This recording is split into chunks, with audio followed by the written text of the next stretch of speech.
সময়টা বৃহস্পতিবার 10টা 10 ডিসেম্বরের 27 তারিখ। আকাশে যখন আমরা দেখব তখন দেখতে পারবো একটা স্টার। আসলে এটা স্টার না, এটি হলো মঙ্গল গ্রহ বা মার্স, যেটা দেখতে জুম করে দেখতে গোল আকার বৃত্তাকার এবং খালি চোখে দেখতে স্টারের মতো দেখায়। এবং মাথার উপর যখন দেখব দেখাবে বৃহস্পতি অথবা জুপিটার, যা সাদা। জুপিটারের সাদা এবং মার্স হলো হালকা লালচে লালচে ভাব। আমরা যখন অ্যাপে প্রবেশ করব তখন আমরা দেখতে পারবো যে সত্যতা যাচাই করার জন্য দেখব এটা আসলেই মার্স। আর যখন মাথার উপর দেখব তখন এটা হচ্ছে জুপিটার বা বৃহস্পতি গ্রহ। কি অদ্ভুত, তাই না? আমাদের সৌরজগৎ মণ্ডলী আল্লাহ কত সুন্দর করে আবিষ্কার করেছে এগুলো।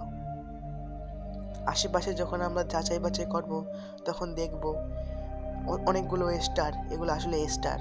কিন্তু আশেপাশে যখন আর দেখবো না আমরা কোনো গ্রহ, কারণ সেগুলো নিচে অথবা অন্য দেশে দেখা যাবে, অন্য দেশ থেকে খালি চোখে দেখা যাবে। এখন আমরা দেখব স্টারগুলো অথবা মার্স জুপিটারগুলো জুম করে আমরা দেখাবো।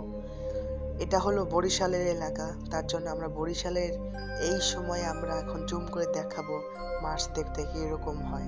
আমরা সবাই মার্স দেখেছি, যেটা ইলন মাস্ক ভবিষ্যতে থাকার জন্য চেষ্টা করতেছে যে কীভাবে করা যায়।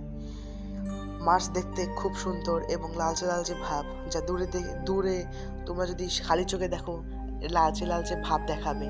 যখন দেখবে একটা স্টার লালচে লালচে ভাব তখনই বুঝবে এটা মার্স।